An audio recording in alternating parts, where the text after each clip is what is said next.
This is the WJTS News. In tonight's news, the Huntingburg City Council heard the results of a summer-long study on waste disposal. The Miss Strassenfest contest takes place this coming Saturday. Kurt Gugzel will be in with a look at sports, and on WJTS Inform, we feature Mike Ackerman, the chairman of the 2018 Strassenfest, and Shelby Hedinger, who's over social media for this year's event. All this still to come on WJTS TV News.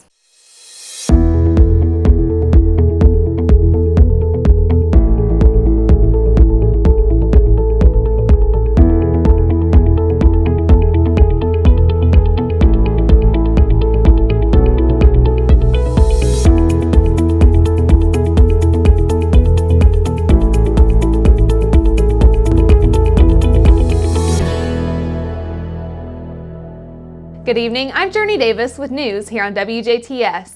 Last night, the Huntingburg City Council heard a report from Derek Duran, a summer intern from Indiana University's Indiana Sustainability Development Program. During the 10-week span Duran has been with the city, he has been collecting data for the benefit-cost analysis on the current state of waste disposal in Huntingburg. The report weighs the advantages and disadvantages of several different routes the city can take for residential trash collection. Currently, around 55% of the city utilizes the county's waste site, with about 45% choosing to use a private hauler. For those who take their trash to the county site, the calculated cost Duran provided was that those who take at least 4 trips to the site spend around $28 a month, 2 trips equals $13, and 1 trip equals about $7, with the average cost between the three being $19.56. This cost factors in everything from cost per bag to gas and wear and tear on residents' vehicles. The options put forth were to either keep things the way they are now, switch to a one-vendor system, weigh the cost of recycling and no recycling, or go to a citywide program that will again weigh the cost of recycling versus no recycling. The vendor data provided is based on numbers provided by one of the larger current private haulers in Huntingburg and Velpin, based on the use of toters instead of trash stickers. One vendor with no recycling will average out to about $17.52 a month. One vendor with recycling will average out to about $18.72. Citywide with no recycling is about $12.77, and citywide with recycling will average to about $14.72. Overall, the residents who need trash collection multiple times a month will benefit the most. The data provided to this council could be used in a number of different ways, with the only purpose at this time being to inform. For Huntingburg Mayor Denny Spinner, that information will help the council address the issue that the citizens responded to back in a survey taking place in 2014. The whole idea of this was to give us a clearer picture. Back in 2014, we did a survey whether or not we needed to have any kind of changes in the system here in Huntingburg, and what Derek's report is going to give us, I believe, is some data to make some factual decisions on. And the initial information, I think, was very enlightening. It gave some information that we maybe beyond assumption. We now have data to back up where we are. And I think it's going to give the council an opportunity to make a good decision whichever way we go, even if it's just to stay where we are. Everything that we're talking about will be fact-based and will be able to help us understand the impacts of this, any kind of change would have on all of our citizens. Duran will return to the Huntingburg Council in September to address the group with a finalized report. Some employees at a Gibson County coal mine were evacuated Monday after workers drilled into a pocket of methane gas. 58 workers were evacuated and operation suspended at the Francisco underground mine. No injuries were reported. The Mine Safety and Health Administration says workers were drilling a borehole when they began receiving high readings of methane gas from an old mine.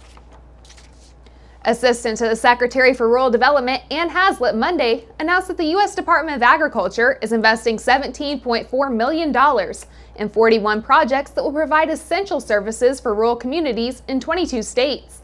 Among those is the Lagodi Library. The USDA is making investments through the Community Facilities Direct Loan Program. The funding helps rural areas purchase, construct, or improve essential facilities.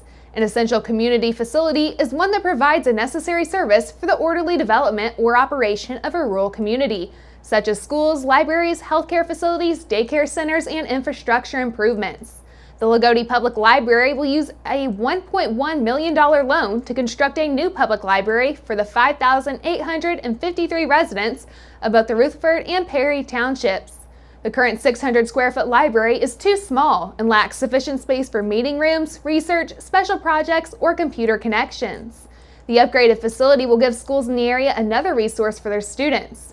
More than 100 types of projects are eligible for USDA Community Facilities funding.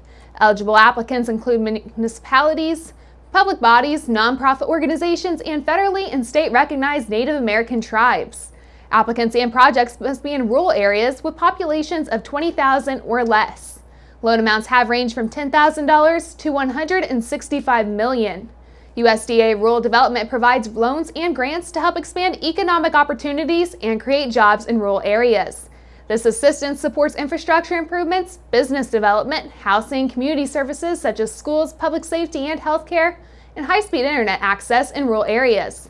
For more information, you can visit www.rd.usda.gov. The Jasper Miss Strassenfest Scholarship Pageant will be held this Saturday, July 28th at 7 p.m. in conjunction with the Junior Miss and Little Miss and Little Mr. Strassenfest pageants. The event will take place at Redemption Christian Church, located at 1450 Energy Drive in Jasper. This facility holds over 1,000 seats and tickets will be available at the door for $5. This year, 6 contestants will be vying for the title of Miss Strassenfest. They include Brooklyn Thrasher, the daughter of Bill and Christy Thrasher. She will be a senior at Jasper High School. Hannah Rydberg, the daughter of Brian and Janet Rydberg. She attends the University of Wisconsin-Milwaukee, majoring in film and marketing.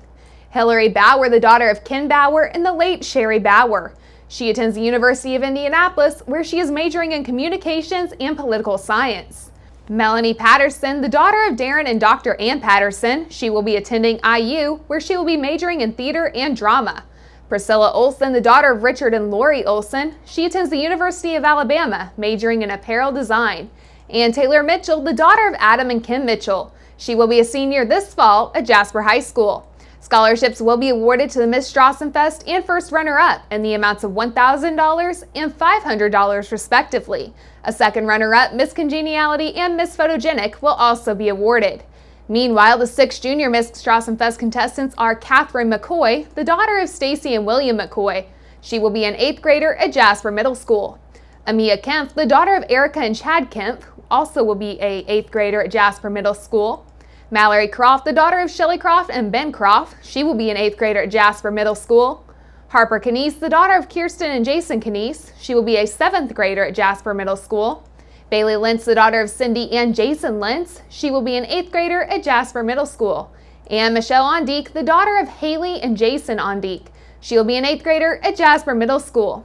Tickets will be available at the door for $5 each, and scholarships will also be awarded to the Junior Miss Strassenfest and first runner-up. The report of a domestic situation at a Jasper residence early Tuesday morning led to the arrest of a Jasper woman on not just the battery charge, but on drug-related charges as well.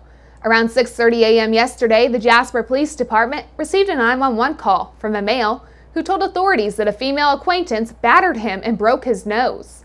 Police say the woman, identified as 40-year-old Christina Bodkins of Jasper, had left the residence but was later located by police in the parking lot of her place of employment. During a search, police say they found drug paraphernalia and marijuana as well. Bodkins was placed under arrest and taken to the DuBois County Security Center. She was booked for misdemeanor counts of domestic battery, possession of marijuana with a prior, and possession of paraphernalia. A Jasper man was placed under arrest on a charge of theft after he was accused of leaving the Jasper Walmart with items that were unpaid for.